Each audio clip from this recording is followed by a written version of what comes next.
Yeah. Yeah, we're just going to go over basic questions about the modules and your involvement. Nothing too deep. I want to focus more on the modules and the campaign more than anything else, because that's what people want to. The Dungeon Masters, my channel is for Dungeon Masters, and they want to know this. They got questions. They want to know about. They're running these modules, so they want to know. They have questions. All right, so I'm going to go ahead and start this off. So I'm going to switch it over. Hello, this is David with 3 Orcs. It looks like I'm live right now. Sorry, I was talking during my intro here. I can see I'm on the screen now. So this is my weekly live stream for the Verbobonc Campaign Guide 576 Common Year, which is running the Temple of Elemental Evil campaign for 579 Common Year. If you have any problems with my audio, if on your end, let me know. If you hear an echo or anything like that, I turn my volume down. I got my fan behind me on. If that's too much noise, I can turn my fan off. It's 112 degrees right now in the desert. So, but anyway, this is the live stream that we do every week, and usually we'll have a Dungeon Master guest to talk about his version, what he's doing, what he's running in the Temple of Elemental Evil campaign, which is the T1 through 4 module by Gary Gygax and Frank Mencher.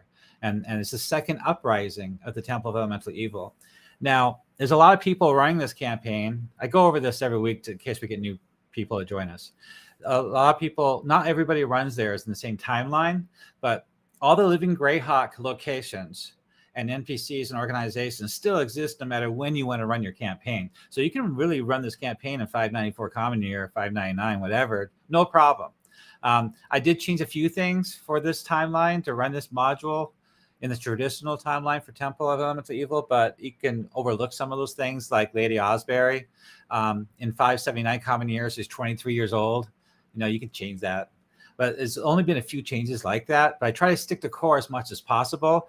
What I try to stick of the most important core I try to stick to is the World of Greyhawk box set and all the source materials that have come out since then. And then last but not least is the Living Greyhawk stuff, which tends to be inconsistent and scattered. And so you have to pick and choose what you're going to use, whatever modules you do have, and try to get it to work, you know, to get it to work with this campaign. So I've spent 7 years working on this stuff. And this is for you guys. It's fan content. I've got to repeat myself that this website on World Anvil, the Verbobonc Campaign Guide 576 Common Year, is fan content from Wizards of the Coast, license for fan content. It's free to use for everybody to use in their campaign. And I write these articles in a terse bullet point format, kind of like what Old School Essentials does. So that way you can reference this stuff at the table while you're running the game.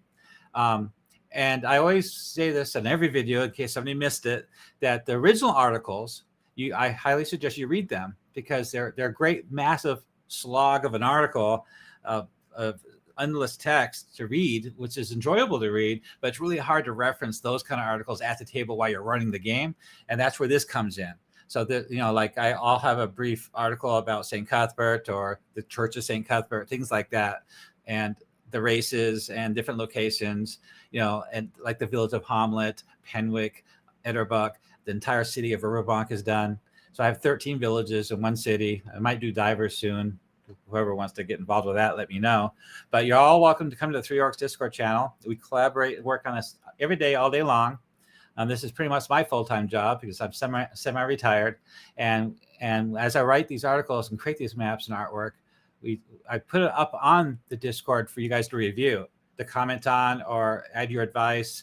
Or some of the members are actually contributing themselves. They're creating articles too, like Halagant. He's working on the elf clans in the Gnarly Forest, the 4 clans. He's got the first 2 clans done, and now he's working on the next 2 clans, which I thought was really important because I asked him to do that, because in this more epic version of this Temple of Elemental Evil campaign, it's like Game of Thrones meets Temple of Elemental Evil. So it's an open world sandbox where it includes the Wild Coast, the Divers, the Crown Hills, the gnarly Lortmill Mountains, city of Verbobonc, and other countries around. So your players can come from anywhere and go anywhere and feel free, just like the village of Hamlet, go to these different villages and do these sub-quests. I put a lot of plot quests in these locations too, and NPCs, so you can really expand your campaign. So that's my intro for the video. I just want to make sure I get it all out there.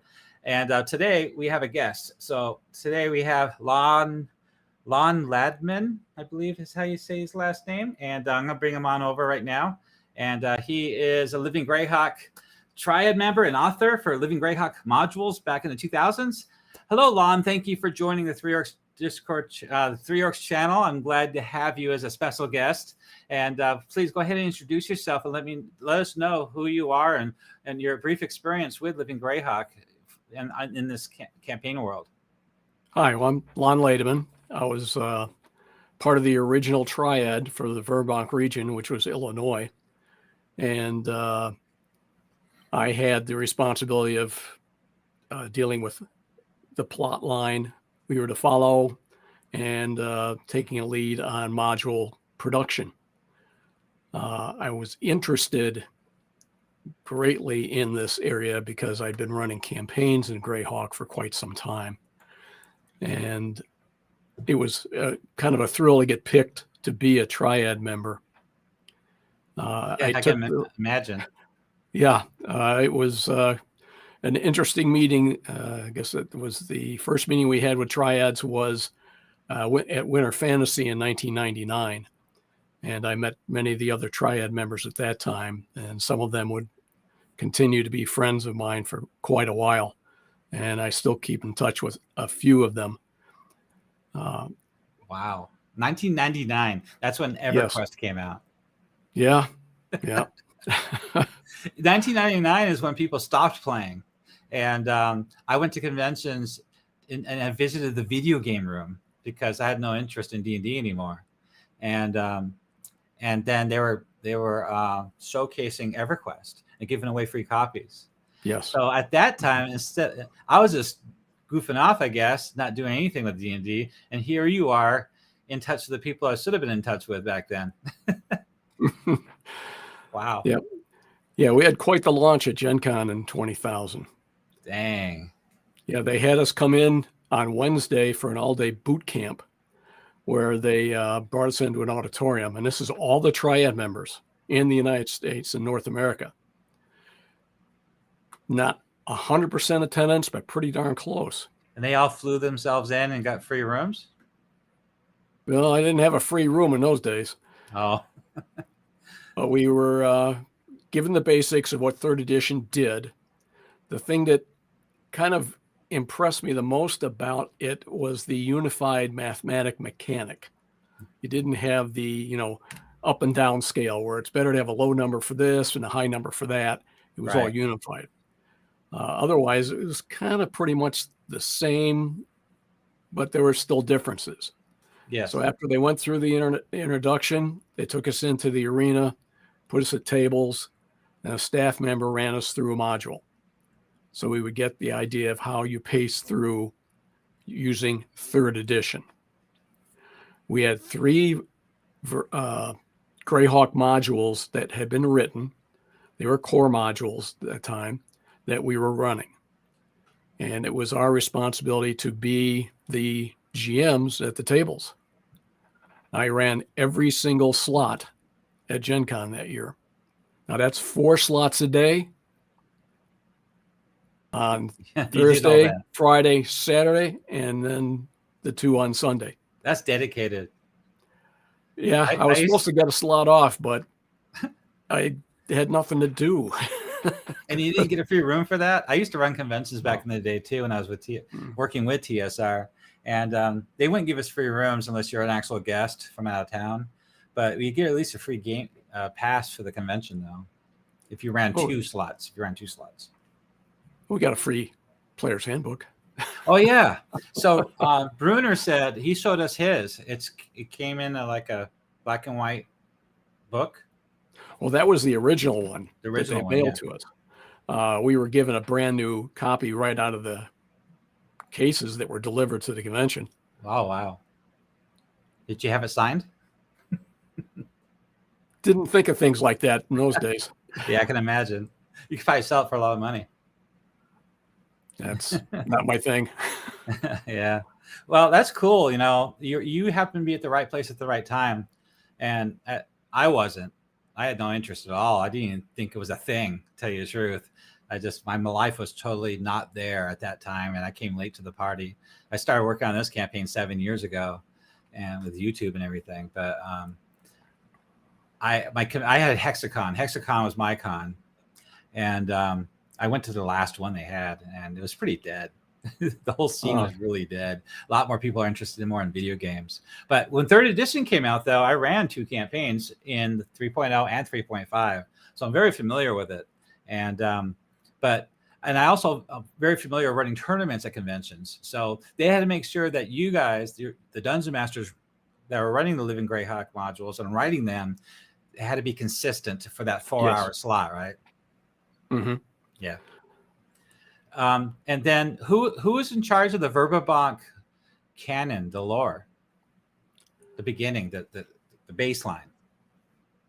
Well, that would have come from our circle reps, or through them, and it would be relying on materials that existed. I utilized quite a bit of the Greyhawk box set, especially because it had quite a bit of information of the gnarly forest. Yeah. Some on Verbobonc. It was really trying to find the material that had existed and go from that. And we had to try to be as consistent with canon as we could. And then each triad had to produce a 5-year plot outline for their region and submit that. And being the editor, the plot coordinator, triad member, that was my responsibility. We had another triad member's responsibility was to generate either helping to create conventions or make sure conventions got modules to run in Illinois and Indiana for the region. The head triad member was kind of the administrative head and did most of the communication with the circle rep. Our circle rep was David Christ. Oh, I haven't met him yet. Baldman Games. I haven't met him. Yeah, he runs all of the D&D organized play for Wizards at Gen Con, Origins, PAX Unplugged, and I don't know how many other conventions. And he has one small one that's just his, and that's held in Fort Wayne, and it's still called Winter Fantasy. Okay. Yeah, I have, I'm showing on screen right now the Living Greyhawk campaign source book, but it's from 596 Common Year, which is 2006. That's the only thing I have. And I got it from the Dungeon Masters Guild. And David Christ is on there as one of the designers. Creighton Broadhurst, I'm a huge Patreon follower of his. I've been using his stuff for years. Raging Swan Press. So he's one of the originals, right? Yes. Mm-hmm. And David Christ was. And so some of these names are newer. I know Broomer said that he came a little bit later to the party too. But you're one of the originals, right? Yeah, well, Bruner was there. I mean, his first module was the first module we offered at our first conventions. And then the first one of the Giant series that I wrote was also one of the first modules at our first conventions. We would actually drive down to Bruner's house in Indiana and have meetings with the triad members and anyone else interested in helping out. And we would, play test rough drafts of modules and so on at his house. Yeah, Bruner said that you guys would role play that almost like LARPing his first module. Well, we did LARP that first module at College of DuPage. So instead of reading the introduction, each of us had some kind of role to play. I was the Sensual. I had a staff. I had a robe. And you were introduced Armont. it. You were Armont. Mm-hmm. Yeah, Armont. And his daughter was Lady Milnes. So just like the original Gary Gygax crew from the 70s, you guys are the originals for these main characters and these modules from the 2000s. Yes. Mm-hmm. Except very few people know about it. Only people that are really into the Living Greyhawk era know about that stuff. Right. Which is kind of a bummer. I see that I would hope that they would revitalize this, but I can also see the problems they would have, which I would probably talk about a little bit later about credit, because I know Wizards of the Coast paid you guys either with a free book or something and they own the copyright of Living Greyhawk, but also you guys as authors own these individual modules as well, and there's hundreds of you guys, hundreds. Yeah. Oh, what a nightmare that would be.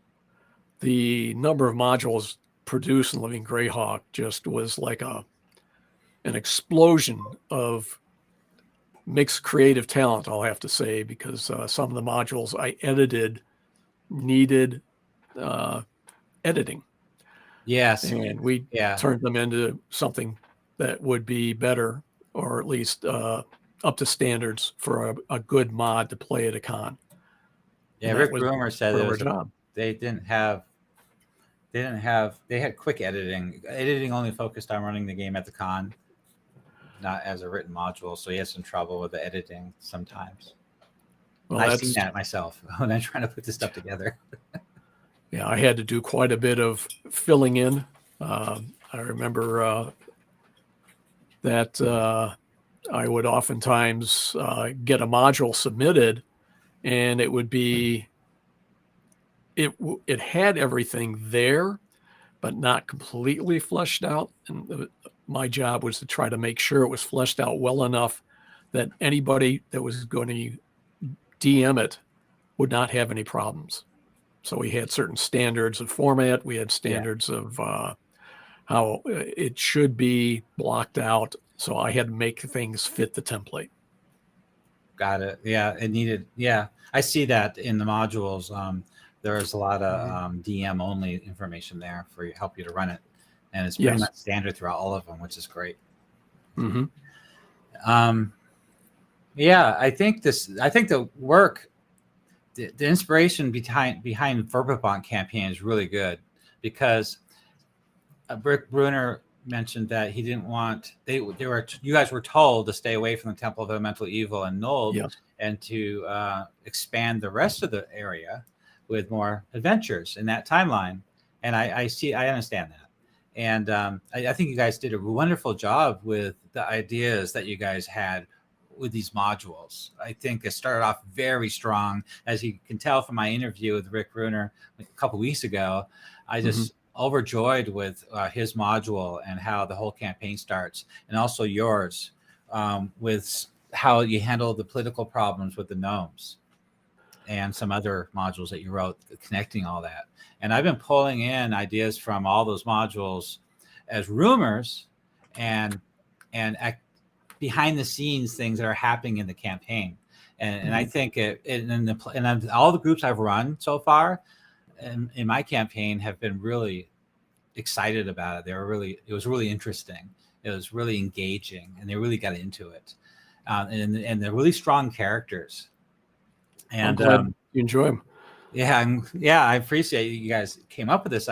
So whose idea was it to go in that direction of more political role playing for this campaign in the Verbobonc area? Verbobonc. It seemed that in looking at the core material, there's a lot of politics there, or a lot that can be used, and that's what we tried to do. Yeah, and that's really campaign worldwide in Greyhawk. You had various powers of good and evil, or gradients, and trying to include and immerse those kind of larger plot lines and how that might influence what was happening in Verbobonc.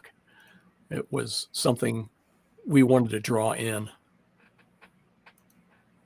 I thought this was a great excuse, a way to do. It was a perfect marriage between Game of Thrones type background and characters and the politics of Verbobonc, and to mix that with what happened with the Temple of Elemental Evil, because that event was so huge. It was in the timeline of history of Greyhawk. It was the biggest event.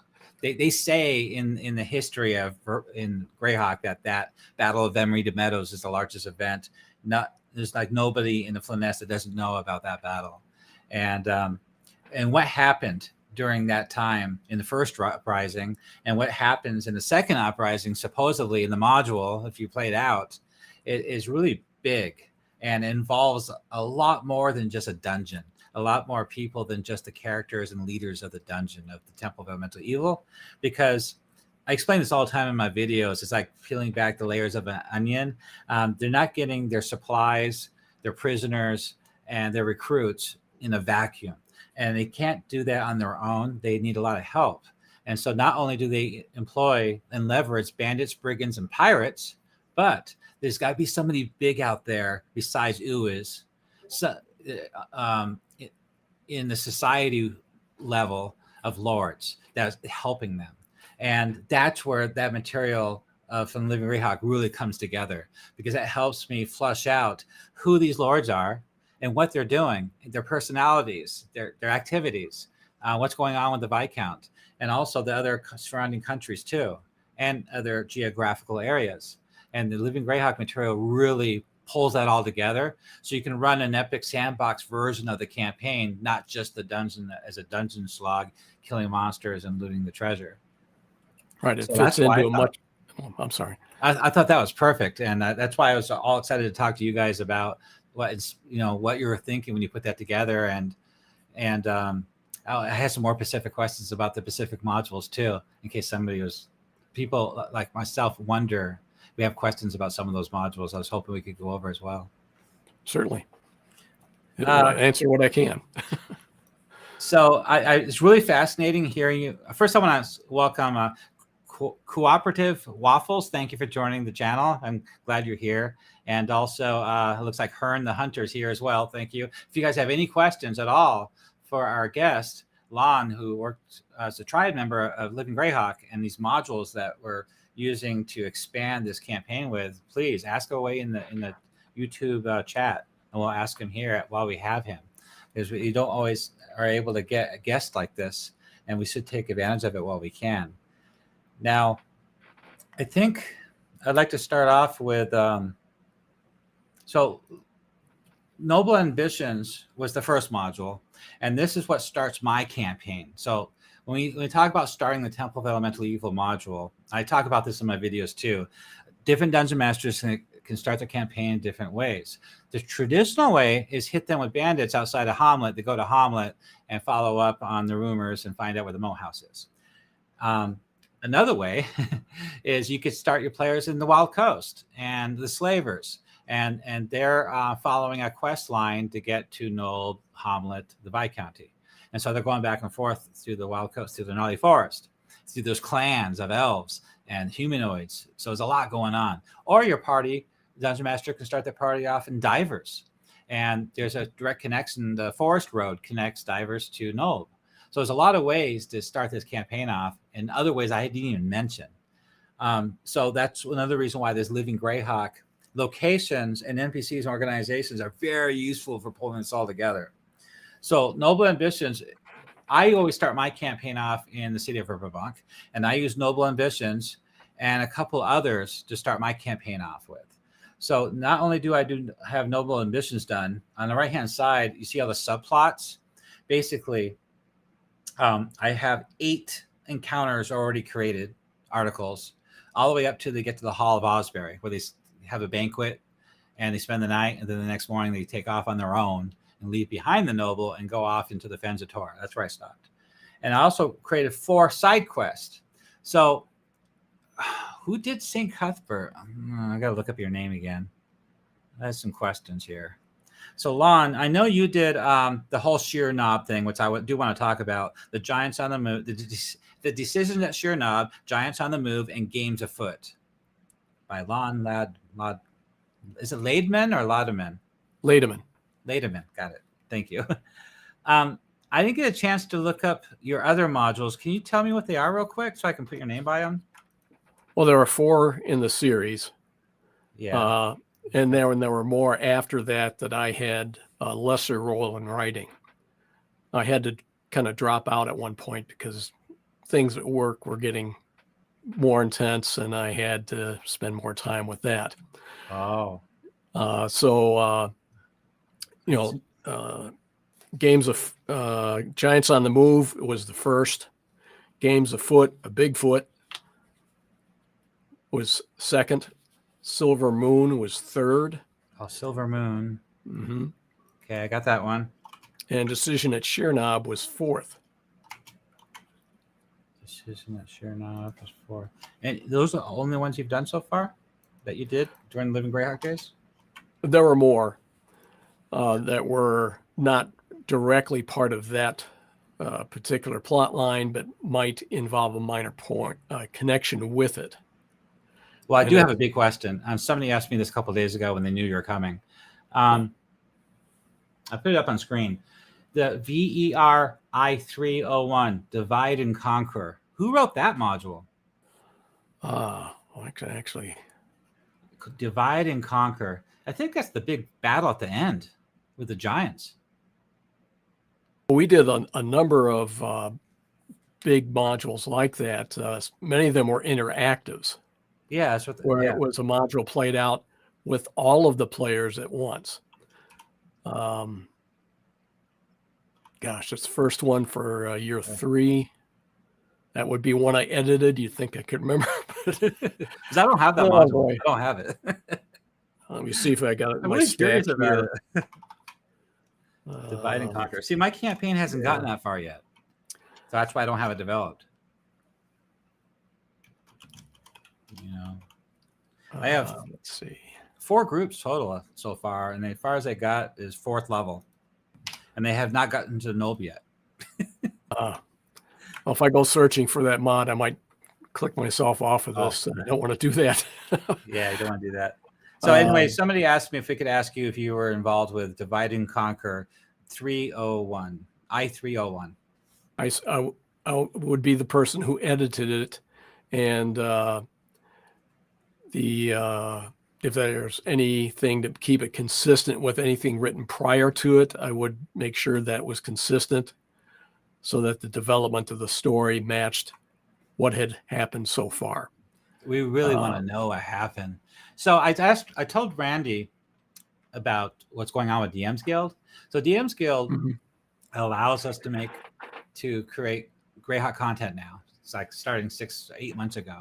And the only way you can do it is you have to reference content that they sell on DM's Guild. So the Living Greyhawk source book is for sale on there. Big book with everything about Living Greyhawk in it. And so it's like 4 journals. So anything referenced in there we can use. So I could actually create a module using that material and sell it on DM's Guild and offer it there. It doesn't matter how much you sell it for. It's just the fact that you are. It could be $1, but still you have to follow the IP. And then anything you make up on top of that is yours, your own IP. So I talked to Randy about that, and I said, none of the Living Greyhawk modules are on there. And I can understand why, because all those modules, there's hundreds of DMs, hundreds of authors, hundreds of modules. What a nightmare to get their permission to put their module on the DM's Guild. That's crazy. And what he said was, I'm going to talk to somebody there about it.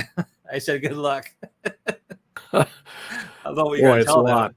It's a lot. I mean, what are they going to do? Put it all into a book, sell it?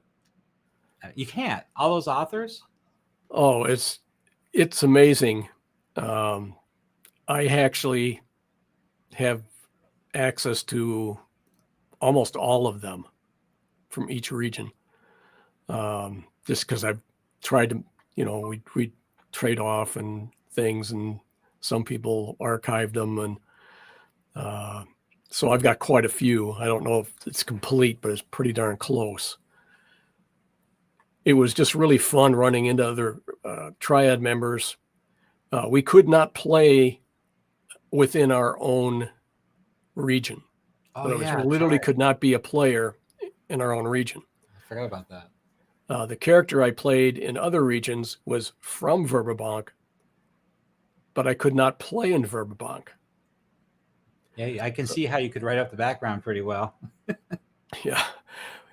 And then the only way we could play modules as triad members was go to another region or At Winter Fantasy, we could run modules for each other from any region. Oh, wow. And there were a lot of Triad members that showed up at Winter Fantasy to get the chance to play in other regions just to get a chance to play. Because most of the time we were running modules. We weren't getting a chance to actually play in the campaign. Well, Randy Blair said, he mentioned the takedown of Tolvar. That must be another module. The takedown of Tolvar. Yeah, that's really rare to have too. Nobody seems to have it. And also, Vapor Missile said, understanding D&D politics and secret societies helped me see this absurd reality of a little clearer. And then he said the whole of the Greyhawk Peninsula is involved in this module. And Hearn said hundreds, then more complicated by any who has passed on. Legal nightmare. Yeah, it is a legal nightmare, I can imagine. Because not everybody's going to want to give permission. So I got people starting to come in asking questions now, and I just want to make sure I stayed up with them here. So back to we confirmed your 4 modules. Now I want to show you something. So let me pull that up. Let's see, share now. Okay, so this is the module that I wrote, and that's what Sheer-Knob looks like. And then there's Living Greyhawk credits and table of contents and all that. But before nice. Did I send you a copy of this? I did. Did you get a chance to look it over? I don't know if I did get a copy of that. I thought I sent you a link. Make sure I do. I sent you a link. It's possible. I get so much stuff email-wise. Okay, so that's something I wanted to do. So let me show you the fan content page. Okay. Knob. I spent the whole week last week rewriting this, actually. Oops. Dang it. Sorry. Sheer-Knob. There we go. Okay, so first question, who came up with the idea of the village of Sheer-Knob in this location? That's me. I did. So you did. Yes. Okay. Because Sheer-Knob is listed in the guides, and it doesn't really tell you in the guides, the journals, who wrote it. So that's why I was asking. Oh, I'm the original, or the person who originated it and used it in the modules. And it has some rough times and goes through transition. The original Sheer-Knob was the kind of gnome village that you could walk through it and not know it's there. Yeah, I read that in your module. And that was deliberate. To the outside world, they told everybody that they were sheep herders and basically just were agrarian forest pasture stuff. But in reality, they had mines that were being active below ground, and they didn't want anyone to know about them in any way, shape, or form. Well, I had a little bit of a problem with the map. So as you can see, the map is fairly organic, and it's got the hills and a lot of dense vegetation and trees. But in one of the modules, it stated that there was an inn here, a topside inn. And I call it the Honey Haven Inn. And there's gnome owners, a married couple, gnomes. And it's small, but humans have to duck, but they can still stay there. So there's a few, from one of the sources of module I was sourcing this from, there is a few topside buildings in Sheer-Knob. And so you got to remember, I'm doing this for running my campaign. I really need to know this stuff. And as the players are traveling south along the long road, which I had to figure out, it's called the long road. I'm pretty sure it's called the long road. I put some research into that. It goes to Ostberg, to the Selene border. So as they're traveling back and forth along this greater epic sandbox campaign with a lot of the Gift of Beauty and Noble Ambitions quest line, all that, I'm putting all that together for my players. And so they're traveling. They have to go through Sheer-Knob quite often, also to get to Greenway Valley too. So as they're traveling through and stay the night here, you have a topside building of the inn, and next to it is the barn. Because I thought you got to have a barn You're on the long road, the major artery, the main merchant road of the Viscounty. Of course, there's going to be a barn here. So you got these two topside buildings. And then I put another topside building to the north of the guard station. This is where the gnomes, I don't know why I thought you needed a guard station, but I did. I put a cottage there of a guard station, and they challenge people traveling up and down the long road. I realize now after what you told me that I didn't have to do that, but I did. I created this map like 3 years ago. All these other locations on the screen here, those are all boroughs. So you don't see them, but you see them on the map. So I guess if the player is looking at this map, you're going to see them there. I guess I could make another version of this map where they don't have numbers on them. And then the very center mound, the moot hall, that's very noticeable. Huge mound with this great entrance. And so I put some grandstands out front and some like a market stalls and things on certain market days. And then in front is the big, huge family statue of the Clean. It didn't really tell me anywhere which gnome family. Yeah, it did in your module, the Clean family. So I put the Clean family statue up front, and it comes to life and dances around and sings and plays a lute. Excellent. I did that. So that's visible when you walk through this. I guess if you're going along the long road through this village, you're going to see those objects. And I suppose the rest, and I put some more to the east, to the west, some more topside, more standard type shops of cottages, like the windmill and an alchemy shop, a jewelry shop. And so these are the only up topside buildings I put on the map. Everything else on this map is all boroughs, except for this farm down here, number 13. So I guess I should have made more boroughs and less topside buildings. Not necessarily. The Sheernab went through a transition.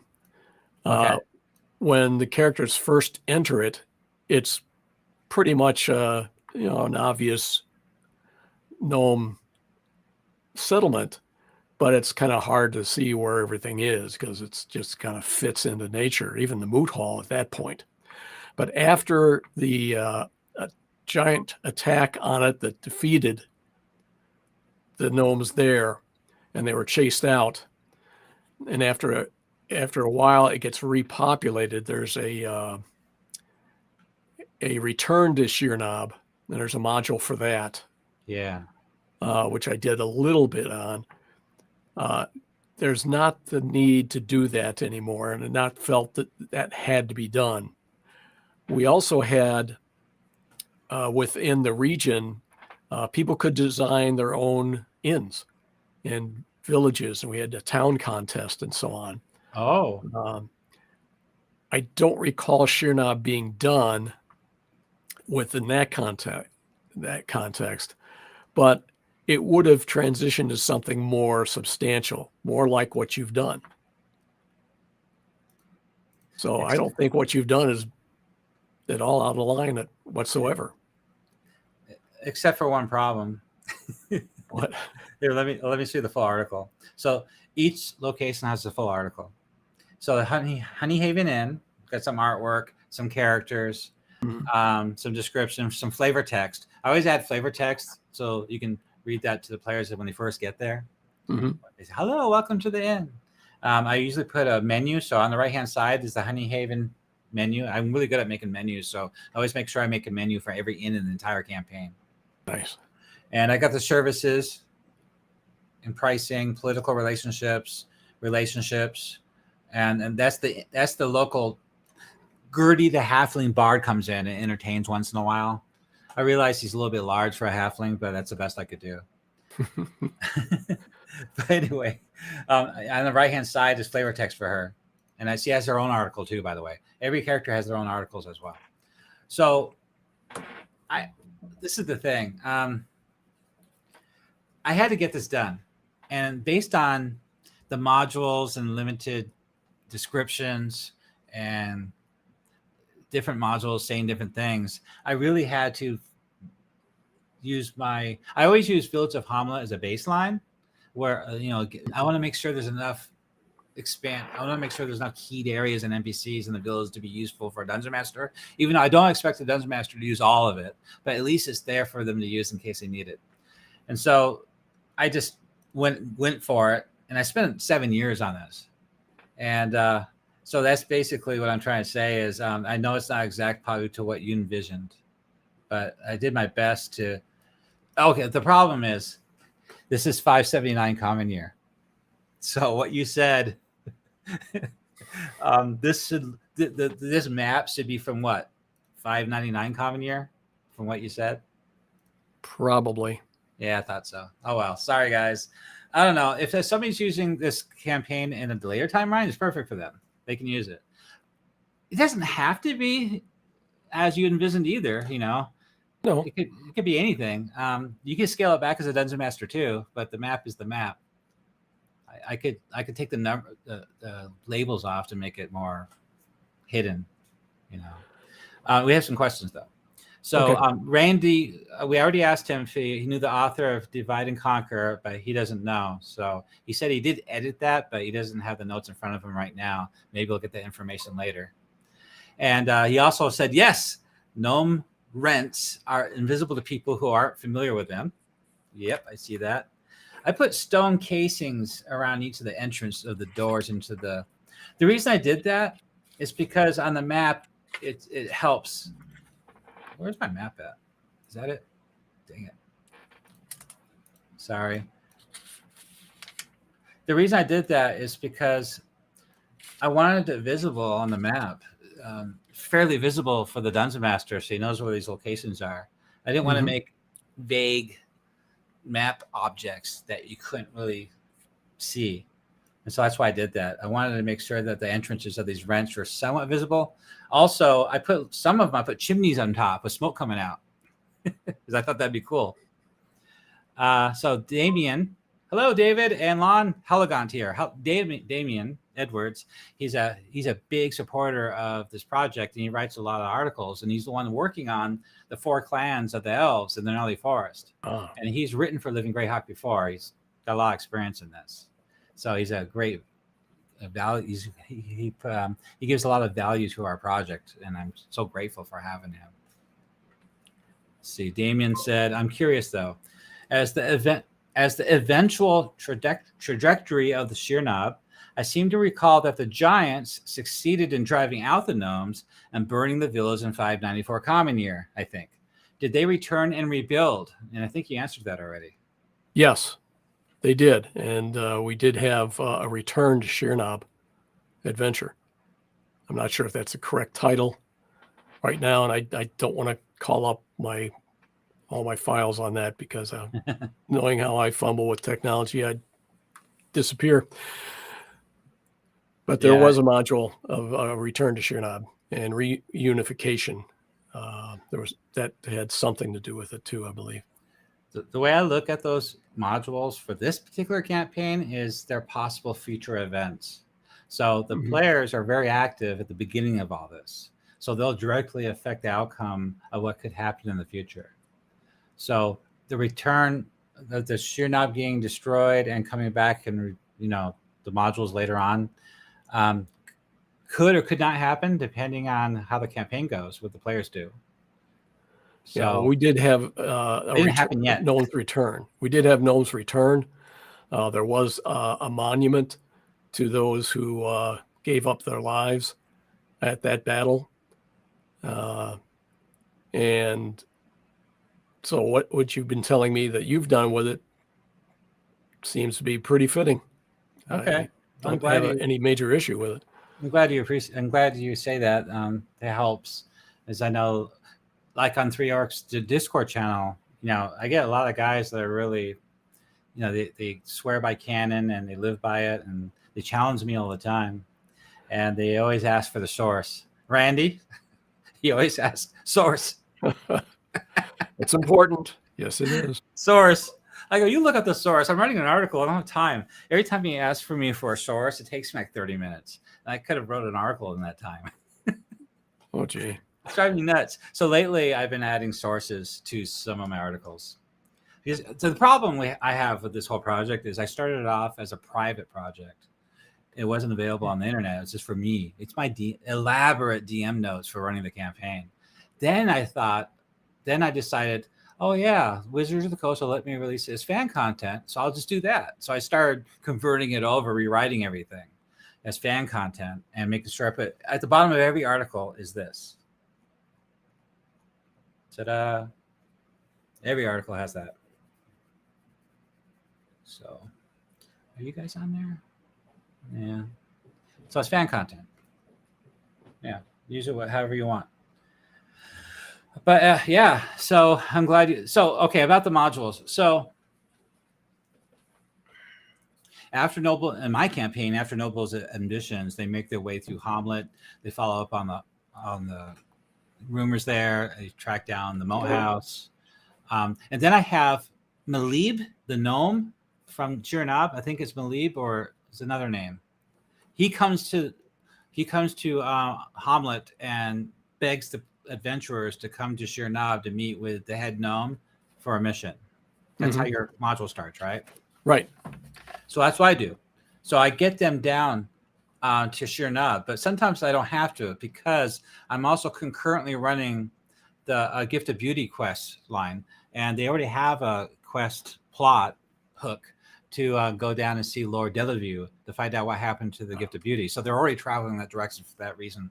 I like to have multiple reasons for a party to do something, because I find that, if you have one or two players that has a reason, the other players don't have a reason. So they're less engaged and they might fight them on it. So if I give them multiple reasons to go do something, they all have a reason and they're more engaged in wanting to do it. So they have the Gift of Beauty, and Malib, I guess that's how you say his name, he requests the players to come to Chernob to help them. And so that's when your first module kicks in, when they're in Chernob.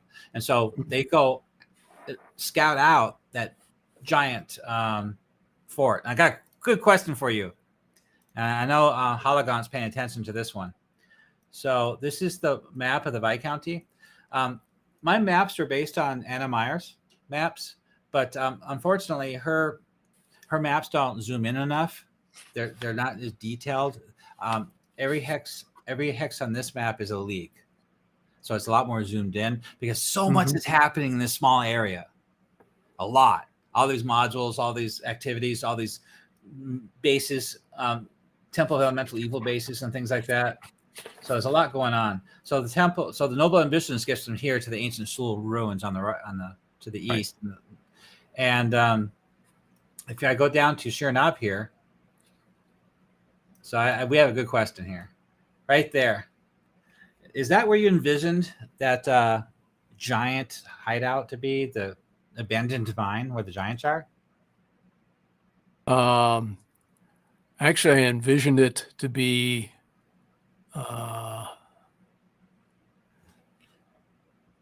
to the southeast. Southeast. Because the giants were coming around out of the Lort Mills and some out of the Gnarly and other locations. Well, Daniel Edwards said, awesome. I think the Cowled Lady was eventually released as being the manipulator of the giant chieftains behind the raids. Was she your creation, Lon? He's asking you if she was your creation, the Cowled Lady. She was my creation. The intent of who that was not followed through on later. Oh. So I don't know if that was ever brought back. I had an intention and of that to be actually the leader of the spy network for IUs. Which she was. It was the three wolves of Ilvis, right? IUs. The Wicked Three. Mm-hmm. Yeah, the Wicked Three. One of the Wicked Three. So that was my intent. So in my write-up, I write up a big flavor text of when the players are spying on that fort, they see her walk out, talk to the hill giant leader, then walk back in again. That decides it for the players, and they turn and leave. And that's what they were supposed to do. And good. There's a problem with the module though. Okay, see if you can help me figure this out. Now, Okay. you said this location is more to the southwest, right? From where it's at right Southeast. now? Southeast. It's southeast from the location right now or southeast from Sheer Knob? Southeast from Sheer Knob. Okay, so right here where my cursor More is. east than south. So right where the darker forest is on the map. Yes. Okay, because I got my cursor there. Okay, Now so I can move that a little bit more south, no problem. Now they had a 5-day mission in the first module. Yes. They had to go try to find where the giants that were raiding them from the east were coming from, because it was an unusual direction. And once they saw that, they had to come back. So it's basically, 2 days out, 1 day messing around, try to find the best location, and 2 days to get back. It's 2 days out. I loved having dilemmas in modules. So they run into the ogre ranger and his wolf. Yep, that's the problem I had. Why? The ranger wolf. Well, first off, it's 15 miles away. I see that in dense Cron Hills. So it's not just forest; it's also the Cron Hills. Right. So it's very hilly, very rugged, and heavily forested. So I can see taking 2 days of tracking to go 15 miles. Sounds about right. About right. Okay, so you get there, and they spy the cowled lady, and they see the forces there, the killing zone. Oh, I made a VTT map of it, by the way. It's on my Patreon. Cool. So I made an actual map of this location. So in case the players ever want to go back, they can just fight it out with them. I'm ready for that. I knew they would need it. Boy. So. So anyway, okay, so they leave, and so they're trying to get away. They get away no problem because they're real sneaky. They're smart players. And they come across the ogre and his wolf. It was kind of vague how far away that was from the fort. But my players, the way I depicted it, they sensed it was really far away, like several miles at least. And when I had the ogre start yelling for help, they were like upset that that the ogres and the giants at the fort could actually hear the ogre yelling. Well, they wouldn't necessarily hear it from the fort, but they have patrols out too. Oh, and should have told me that. And I'm forgetting offhand. There was some encounter that didn't happen in the mod, but it was referenced somewhere. Oh, and I'd have to reread it, where the wolf got wounded severely, and it had been a couple of days where the ogre was trying to save his wolf companion. Yes, and that wolf companion was so important to him that if he notices a healer, he tries to plead with them that he might let them go if he helps. Okay. And that was a dilemma. A lot of parties went after him. Other parties helped him. And he factors in later on if you help him. And we had enough modules played where the majority of modules, because we had after action reports that had to be filed by every DM that ran a mod, that he survived. And he will help them later on in a later module, which is actually the next module. If that had gone the other way, that encounter wouldn't happen in that module, and it would complicate things there. Yes. So things are always tied in some way, at least when I would throw the moral dilemmas in, so to speak.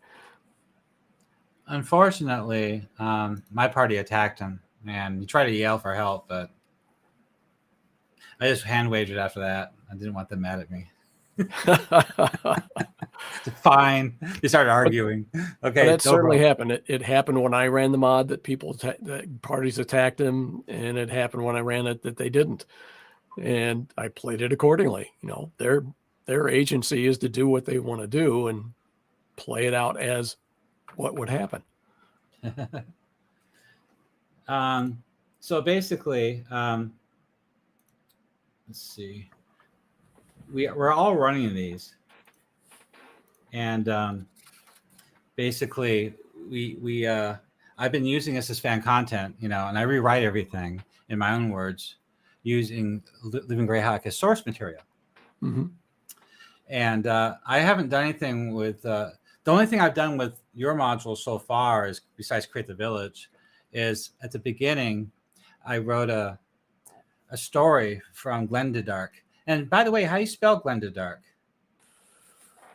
Well, I just The happen to first have that module here. is only with one D, and then one D and one N, and then the other modules is two N's and two D's. Yeah, that's a Typo. development error on my part. That was something I was supposed to be trying to catch, is that the spelling of names stayed consistent throughout, and wasn't always consistent throughout. Okay, no problem. I just wondering. So it can be whatever you want at this point. Because I did it both ways. I'm trying to find. Well, anyway, I wrote. I don't know where I put it, but I wrote when the players first get there and they were presented with your quest by the head gnome there, Glendark. He uses his powerful illusion to reproduce the raid, and so the players, I role play it to where the players think they're in the raid, like the raid is happening right now, and so they run out there because they come screaming into the moot house. We're under attack, and they run out to help the villagers and screaming.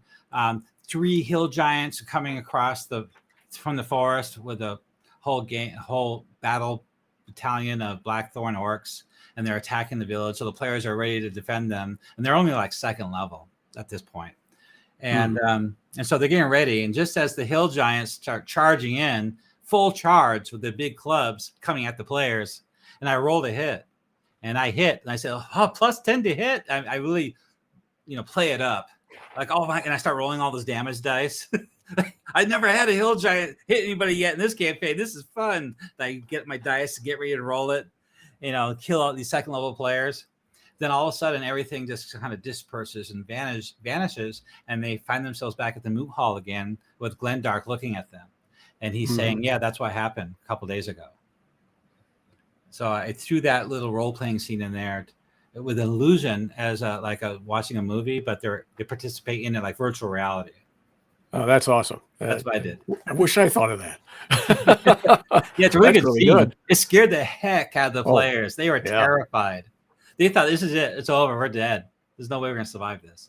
It was great. So I like engaging the players emotionally with a lot of dramatic scenes to get them really engaged in the campaign, to make them really react. I like seeing players react emotionally in the game. Yes. So, so I just want to let everybody out there know that, if it wasn't for Living Greyhawk material and modules, it would take decades to create 13 villages. So I created the city of Verbobonc, Penwick, Etterbook, Nibs Rest, which used to be Cienega Valley, but I didn't like that name, so I turned it back to Nibs Rest. And I've done Hamlet and Nulb and Sheernob and Ostwerk, Mole, and Littleborough, and Twilight Falls. So what I do is if you have a paragraph, like a description of Twilight Falls, like a paragraph, I expand it 100 times. I create all the locations, all the shops, all the NPCs, the organizations, all the artwork, the map. In fact, I want to show you my map of Twilight Falls real quick. So that's as far as I got so far. I work on it an hour every night, and I get bored. I just can't work on it anymore. Can I ask you a question on that? Sure. What was your source material? Living Greyhawk. Because we had, as I said, a town. Oh, for Twilight Falls? Yeah. Oh, it was just a description in the Living Greyhawk campaign guide. I happen to have the Wayfarers, Verbobonc Wayfarers guide. I've got a document here that is the entry for the group that did Twilight Falls within our region. Oh. And it's a full write-up. And this was, the leader on this was, oh gosh, I'm terrible with remembering names. Rex Joyner from Fort Wayne, Indiana. And he stopped in at Winter Fantasy a couple of years ago and recent. gave me all of his material For Twilight Falls? for Twilight Falls. I definitely I've don't have his, that. I've got his entire folder here and the final submission that he gave. Oh, this is my Twilight Falls on the screen right now. So I just took the paragraph of description of the place, or two, whatever paragraph they had in the guide, and I had the major figures to go by. They named a few, but I had to create the rest. And basically, on the right-hand side, I have 14 locations I developed. They're all separate articles with their own NPCs and their own artwork. And I just expanded based on my experience of creating villages. You know, I created 13 or 14 of these so far. And I even have a timeline. And I actually, now that I think about it, yeah, I didn't put. Hologant came up with some of these ideas himself too. The other person that's helping me, he actually came up with some ideas for some of these locations. Oh, I gotta put his name on here. Actually, did I do that already? Hologant, if you could tell me, I thought I put your name on here already. Yeah, I think he helped develop this. He gave me a write-up of locations and some NPCs, but his is for 599 common year or something like that. So I had to omit quite a few things because Twilight Falls was more of a small town in 579 common year. It wasn't as developed. So a couple of the shrines are not even there yet. Yeah. So that's, I just want to let you know, based on living Hologant's locations and art characters he wrote up, I went ahead and expanded all that.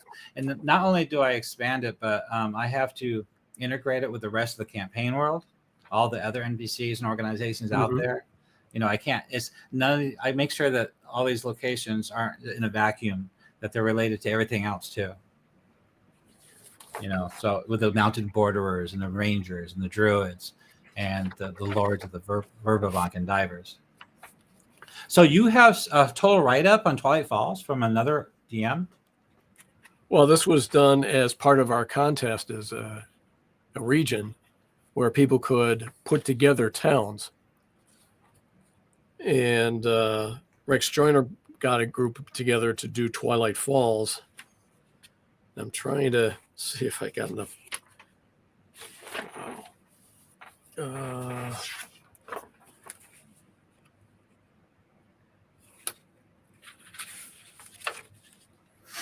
There's a lot of work put into this campaign. Oh, yeah.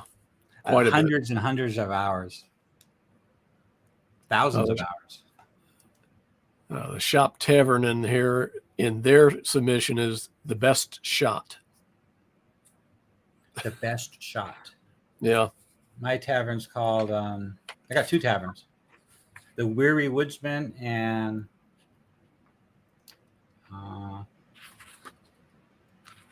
where'd it go? Sorry. Oh, Narrick's Tavern. Also, there's the Mounted Borderer Fort there too. Yes. That's out of Living Greyhawk. So I made sure I created that. Actually, I did a pretty good job on that one. Let's see. See the picture I put of Falls Keep? I thought it came out pretty good. And I put a lot of dialogue and descriptions and flavor text and stuff in there too. I also have an article for each of the leaders too. Like Jessica Rawl, she's a commander there. She's got her own artwork and her own article too, and her background and her motivations and personality as well. There's a lot of work here. Yes. So that's what I've been doing. I pretty much use Living Greyhawk material with inspiration to expand it even more for this particular campaign.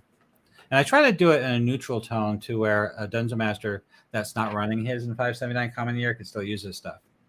You know, and sometimes I'll comment on it in the article saying this happened at this date. Sometimes I'll put that in there. So, yeah. So anyway, back to your module here. So anyway, that's what happened with Sheer Knob. Where's my map at? There we go. So I'll move that fort down. And so far, I don't know anybody's campaigns have gotten that far to your other modules where the giants actually destroy Sheernab. Nobody's campaigns has advanced that far yet in the last 7 years that I've been doing this. But that's a possible future event, though. That was a very intense module to run. I can imagine. It's gonna be a lot of work putting that together if I ever do. Right now, I'm focused on creating more moat houses out there because Gygax stated in the Temple of Elemental Evil they expected the Dungeon Master to expand the campaign world, not just Null, but there's other outposts out there, and I got them located here on the map. But this campaign would not be possible if it wasn't for Anna Myers putting locations on her maps and you guys coming up with these villages like Sheernab in the first place. Mm-hmm. You know, I appreciate at least a paragraph of something, and then I can go with that. Just give me the idea, like Etterbuck is about this location and this lord, and I can go with that and just expand it 100 times and just really flush it out. That's what I'm really good at doing. And actually, I've created my own villages too. Anshan right here is a small thorp at the edge of the Fens of Tor. That's my idea there, because I felt the thorp needed to be there as the players go to the ancient Shul ruins. It'll be like the last stop. And there's also a mounted borderer guard station there too, a little guard tower.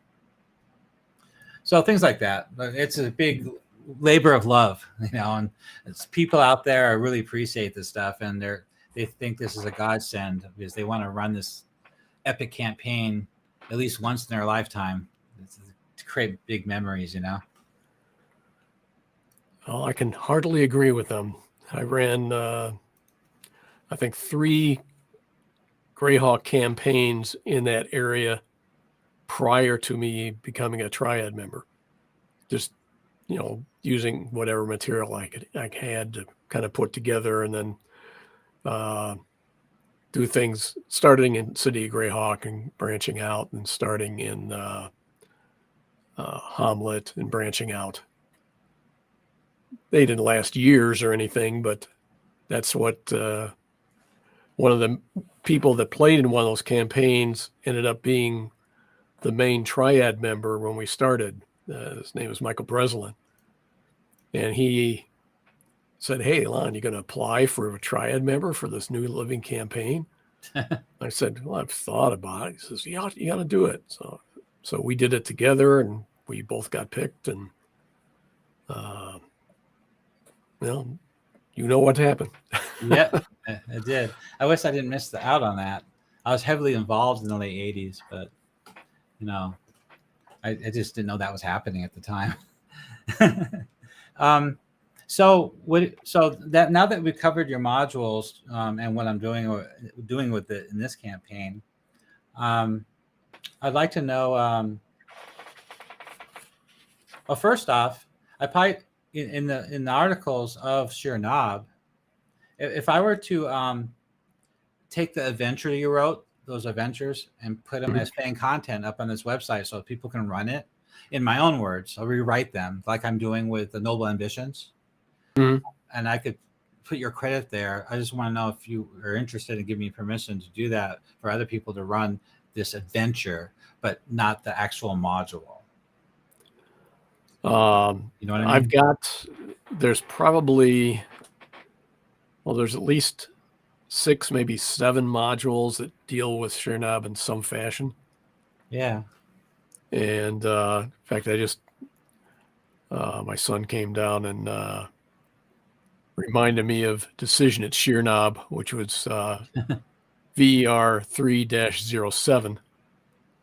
VR-307? Yeah. Yep. I got that one. Ah, good. So that was the 4th module in the series.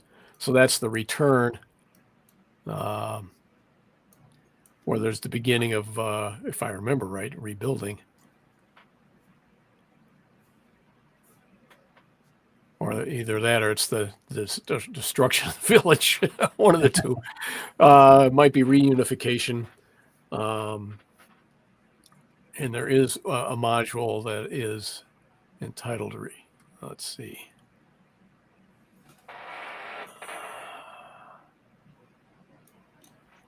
looking at all the module lists here.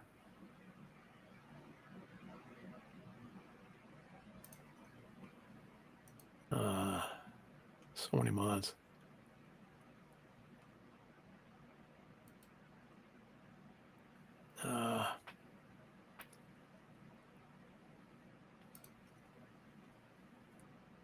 Oh, I can't find it right now. But there are other mods to deal with it, or peripheral events that happen because of what went on there. Well, what I do is like Noble Ambitions. I don't copy and paste the adventure. I just rewrite it and entwine it with the Temple of Elemental Evil campaign and the existing world, the campaign world. So I include all these other NPCs in this campaign world with the adventure. And I create a lot of flavor text and dialogue and all that stuff, of course. But I rewrite it for the campaign, for the larger campaign. So that way, like I said before, how I use it, when the players get involved to help out the village, and then they're asked to go investigate that abandoned mine where the hill giants are, I write that all out for them to go do that. And I had the VTT map of that place too. And then so I don't actually copy the module per se. I just rewrite it to fit the campaign world. And that's what I'm doing with Noble Ambitions. And I want to know if you're interested in giving me permission to add that to this website too for fan content. You have my permission. Thank you. I don't have time to do that. So.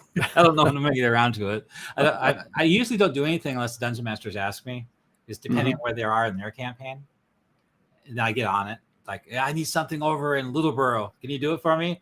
Sure. I'll spend 2 days doing that. All right.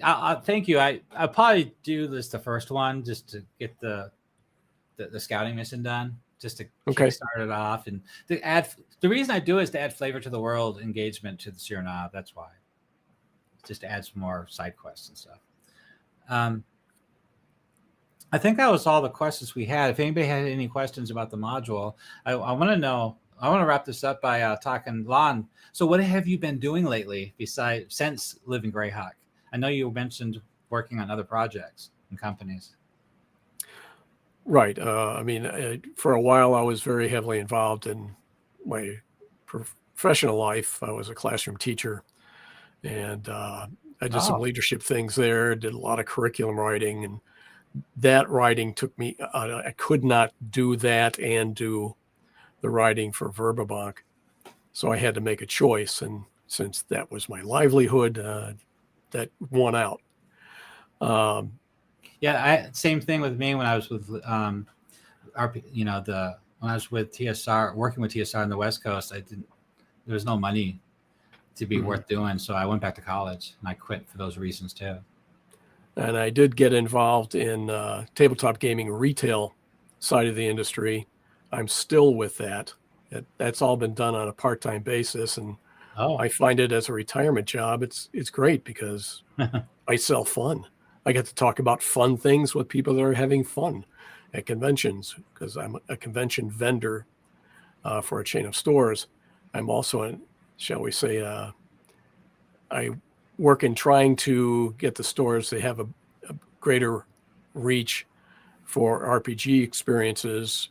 For instance, I host Free RPG Day at our main store each year.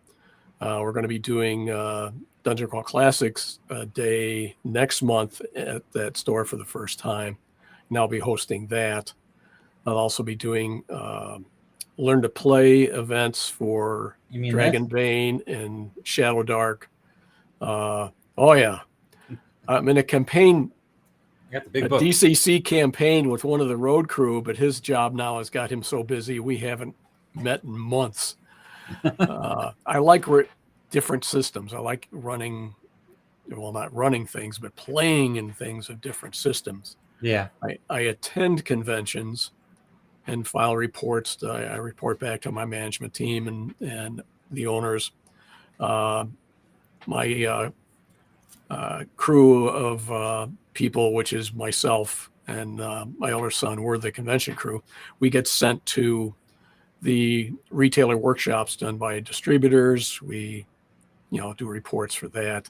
I get the chance to talk to a lot of publishers, creators, and so on. I enjoy that aspect of the industry. So that keeps me busy.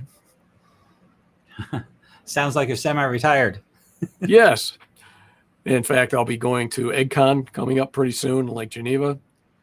I'm working Gen Con, but for an outfit known as Game Base 7 that's been around longer than Living Greyhawk. Wow. And it's a husband and wife that are the main drivers of that actually run the board game library and Play and Win at the convention I run. And they've been asking us to help out. And so finally, my entire family is going to help out. So we'll have fun. That's awesome. Mm-hmm. That's cool. That's really cool. It must be nice to live in that area of the country where so much activity, for D&D. The Midwest is very dense in that. But it's Yeah. lost a lot of conventions, though, too, which is sad to see. Yeah. It used to be pretty big here in the 70s and 80s. But Yes. in the West Coast, but then it kind of died. It's been taken over by Comic-Con. Well, COVID kind of killed off the last of the smaller cons that were going on that were kind of leftovers from the Living Greyhawk days. But there's still plenty of cons in the Midwest, and they're not huge drives away. Yeah. Well, I think people. I don't know if they're still watching, but I don't think I have any more questions about these modules. Is there anything you think you would like to see? This whole concept isn't something you worked on, which is combining the Gary Gygax module of Frank Venture, the T1 through 4 Temple of Elemental Evil module with the Living Greyhawk stuff. Mm-hmm. Is there something about that you'd like to see come about? It would be nice to see something come about. We couldn't touch that as a triad because the only adventures that could be written relating to the Temple of Elemental Evil were core modules. Yeah. And yet it's right there, and we couldn't touch it. And I had to get special permission just to even go into the Cron Hills. Wow. And I wanted to do that because that was part of the politics of the area. Yeah. Because the gnomes were in rebellion. And my little sneaky guy, Meldrebe, was kind of going outside the box, so to speak, in seeking out some assistance from people within the Vice County. Right. That's how that whole thing starts. Mm-hmm. Who came up with the Greenway Valley? I think that was Bruner. Bruners. Yeah, because he did the whole green is my greener. My green is greener than your green. What's that called? He came up with those. That's something I do want to mention. Actually, I thought that was kind of interesting. How Greenway was my valley. Mm-hmm. So what's interesting is the fact that you have the Greenway Valley, and that's where Tolvar is and 3 other gnome villages. Right. And it's supposed to be this free assembly of gnomes that is their own land, but still part of the Viscounty. And it's kind of protected by the Cron Fortress and the rugged Cron Hills and all their hidden silver mines. But then you have Sheer Knob, which is outside of the Greenway Valley. Mm-hmm.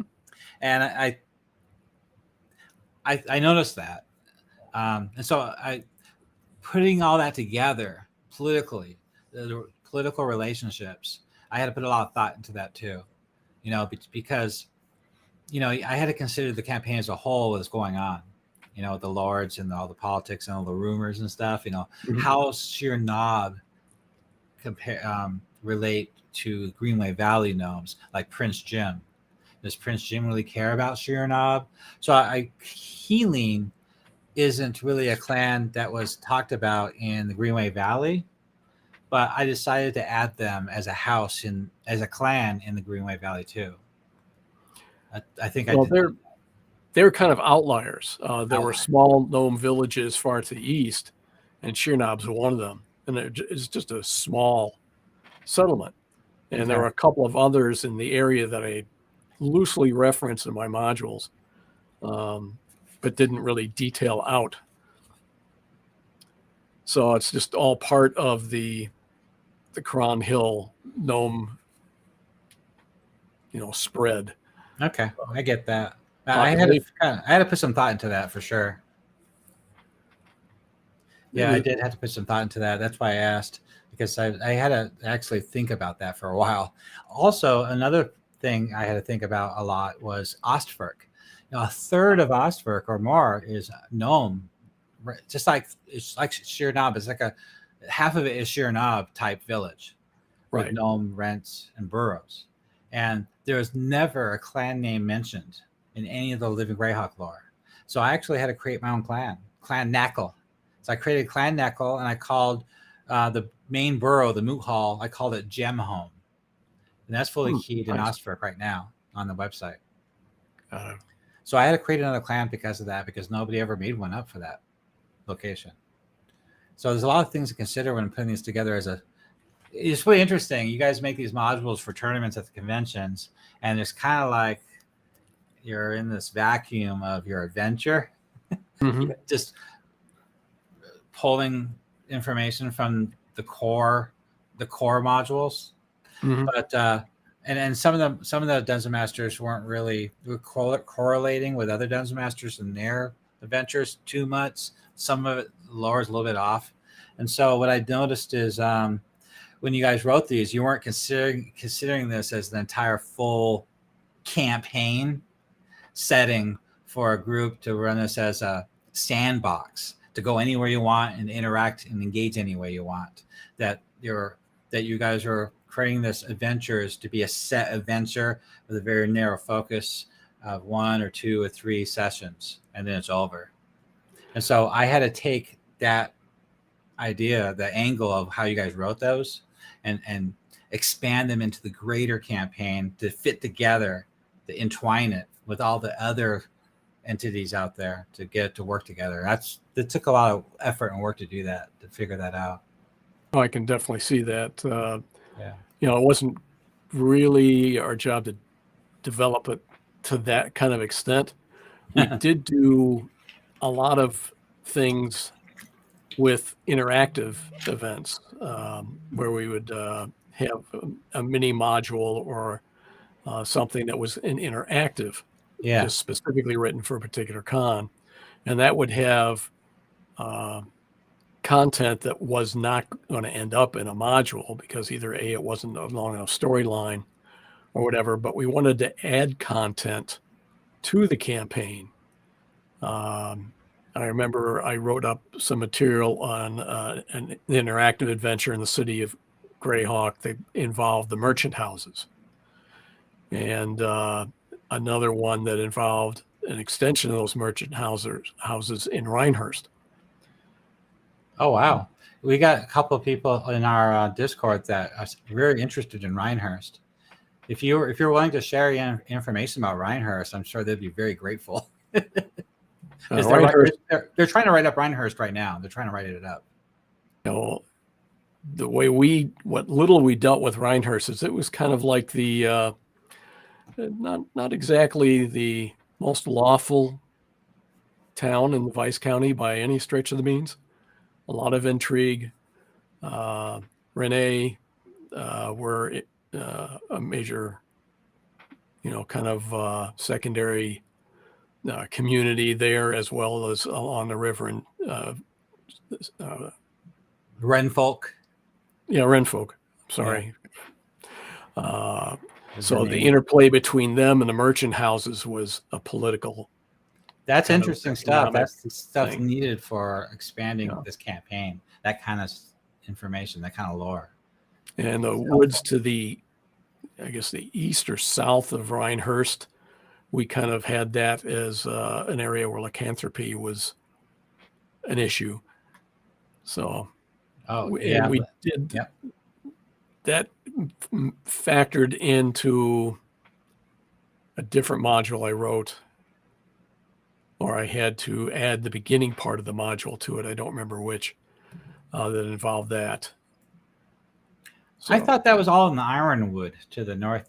Yes, Ironwood. Okay, so I might have my directions wrong. Yeah, I got a map here in front of me that we used, and yeah, that's to the west of Reinhurst.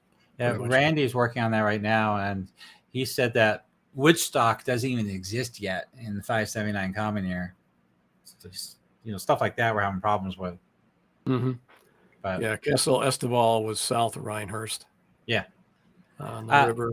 I give those locations a nod for the campaign, but I'm doing most of my focus within a couple 100 miles around Knoll, because that's the campaign play area, right? I'm working my way out. I'm working my way into the Wild Coast and Divers. That way you can bring in the Slaver modules too. Yeah, that's what I'm working on. I have a good question. Do you know anything about the quarry, the stone quarry? Because I know the fort is being built in the village of Hamlet, and it's possible for the temple agents at the Temple of Elemental Evil, the agents out there, to intercept those deliveries of quarry stone to delay the construction of the fort. Do you have any idea where the quarry might be near Hamlet? Near Hamlet. Well, I'm not sure. Do you know where one is? Isn't there one to the west? Oh, there's one pretty far to the west. It's between Reinhurst and Verbobonc City. Okay. We did something there too, which I vaguely remember. So far as the stone for that side, I don't think we got into that. I think there's a quarry west of Mole. It's halfway between Verbobonc City and Reinhurst. That's what you said, right? Yeah. Mm-hmm. Yeah. I know there's a quarry mentioned there in one of the modules. I just didn't know if there was one around Sheer Knob area at all. Well, there would have to be something in that general area. You would think. Just to feed the construction that would be going on. I mean, otherwise the moat house wouldn't exist. You got the foothills of the Lord Mill Mountains. There's plenty of material. Right. So I need to place one. That's a good side quest. The stone quarry wagon caravan's missing. What happened to it? So Rufus and Byrne could ask the players to investigate. Yeah, definitely. That's something to add to my list of side quests for Hamlet. Well, we talked a lot, so we could cover quite a bit. I can't think of anything else to ask you about this campaign, but I'm glad we caught up to see what you've been doing, and sounds like you're doing well too. And I know everybody else is pretty excited to be running this campaign, and that's why I'm doing it for these players. So if do you have any idea of I could ask you later in chat, who else we could ask to come on here to talk about their share of the work they did on Living Greyhawk 2. Well, there's quite a list of people. That's for sure. Was there anything you want to mention while you're here on the channel? I guess I had nothing in mind. I was, it's just it's been a pleasure to have the opportunity, and hope if anybody's in the area, you stop in and you could catch me at my convention sometime. Yeah, what's the name of that convention again? It's called Polar Vortex. It's always the third weekend in February. And where's that at? Lisle, Illinois. Illinois. Okay. Mm-hmm. Yeah, I wish it wasn't so far away. Mm-hmm. Yeah, I'm semi-retired too, so I have to watch my spending. I understand that. I sent you a copy of the module for Village of Sheer Knob. Okay. And I'd like to put it up on DM's Guild, but I want you to review it first and decide whether or not you want to give me permission or not. Okay. It's up to you. All right. But it's all ready. It's version 2. So I would make sure that all the writing is based on your idea for Sheer Knob. And I added some side quests too. So you can look it over and let me know what you think. And I'll probably end up selling maybe 20 copies. I don't know if it's even worth it, to tell you the truth. Go on DM's Guild just for the. Well, I can think of one person that's going to get it. Yeah, I know. So, I get a lot of requests from older Dungeon Masters. They want something printable. World Anvil is not very printable at all. They want to print it up, and it's really hard to print from World Anvil, the website. Yeah. So they want something you can print up so they can run it at their table. So there's a lot of people that like this PDF version they can print up. And it takes a lot of time. It probably spent, I don't know, with the map, it's probably at least 200 hours making this module right here. Oh, yeah. It's a lot of work. Yes. And I also did one for Ostfric, and I did one for Nolb, and I made another one for the Temple of Elemental Evil Leaders. So I'm being forced to rewrite all of them to make sure it's 100% all my writing, and I'm not borrowing any characters from anybody else that posted it on the forum somewhere. So I got to make sure that I do that. It's, like I said before, originally 7 years, I've been doing this for 7 years. Originally, this was for my private site, for my personal campaigns. I had no intentions of sharing this stuff with anybody. And so then I got into the situation where, okay, I'm going to rewrite this for the public. And so I started rewriting all these things. I'm trying to remember where I got some of these ideas from. Like, I can't remember, like, where did I get this character from? I don't remember. Where is it? And I thought maybe I came up with it. I don't know. Or maybe I got it from Creighton, of Raging Swan Press. And he gave me permission to use his stuff too. Raging Swan Press did. And but I got to make sure that none of his characters are in my material either, just in case. I don't want to push my luck just because. Do you go back any further before Living Greyhawk? Some of the writers then? What do you mean? I'm sorry. I'm trying to think back. One of the main content creators, at least that I was reading early, was Carl Sargent. Have you ever come across his material? Yeah, but that's the Greyhawk Wars stuff, right? Yeah. Yeah, this campaign is run before the Greyhawk Wars, and a lot of people want to run the original Temple of Elemental Evil module, and a lot of those people that want to run it don't really care for the Greyhawk Wars or what it did to the vibe of Greyhawk. They want to run the traditional Greyhawk, and I'm getting a lot of those kind of DMs using this material. But it doesn't matter. I mean, this is in 579 Common Year. The Greyhawk Wars is a possible future event. So in your campaign, you can have it happen. It's up to you. I'm not saying you can't. Yeah. Right? Why did you bring him up? What good ideas did he have that you thought might be useful? I was just trying to remember who was someone I was reading prior to becoming involved in Living Greyhawk. And that's a name that popped in my head. Now, certainly, Frank's work with Temple of Elemental Evil was a huge thing. I mean, when that was released, that was just a big deal. Yeah, it was. And it was waited originally a long time for that. Yeah, it was originally released at Gen Con when it was in Milwaukee, and I was fortunate enough to get a ticket to be at one of his tables, and he ran it.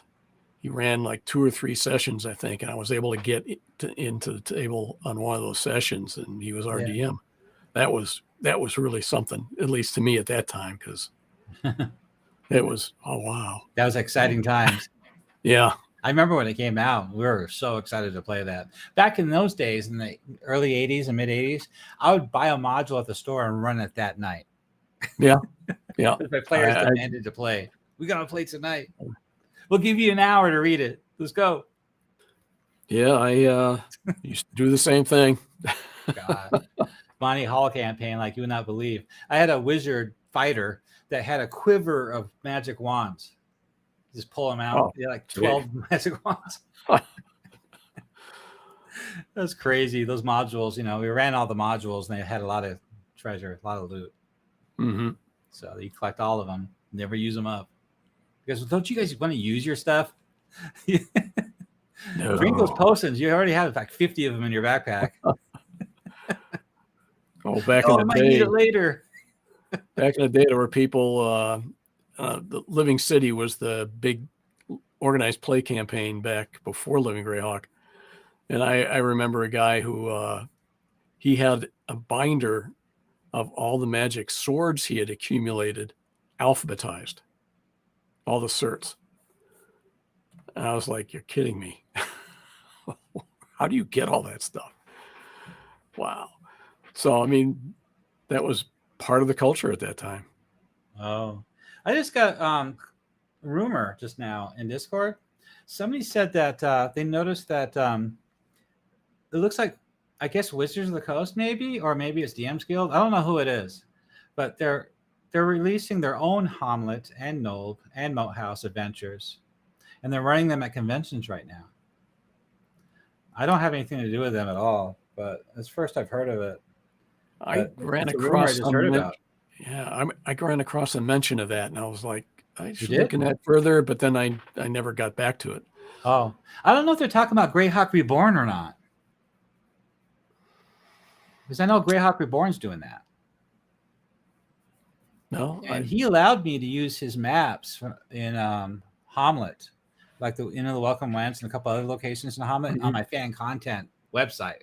The Verbobonc Campaign Guide 576 coming your website, that's fan content. He said, yeah, go ahead and use my maps, images.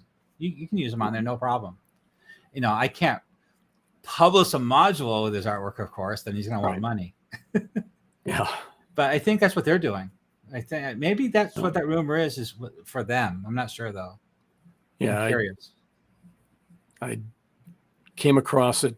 I don't remember where I came across it, but it was recently. And I just haven't followed it.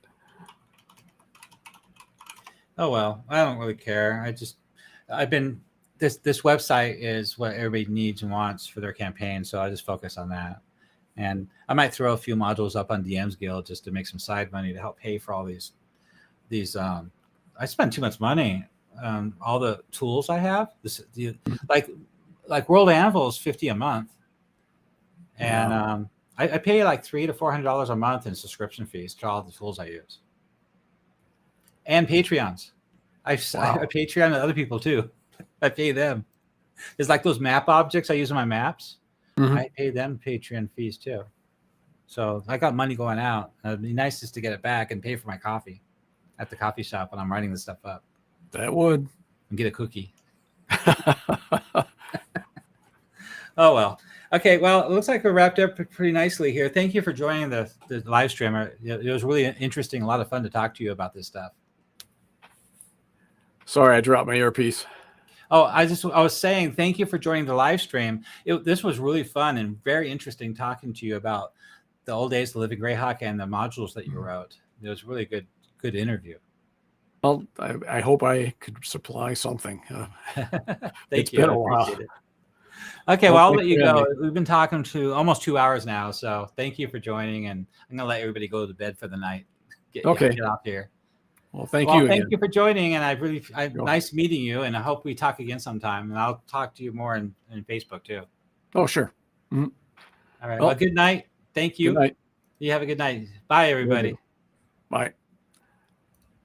Let's see. Doop.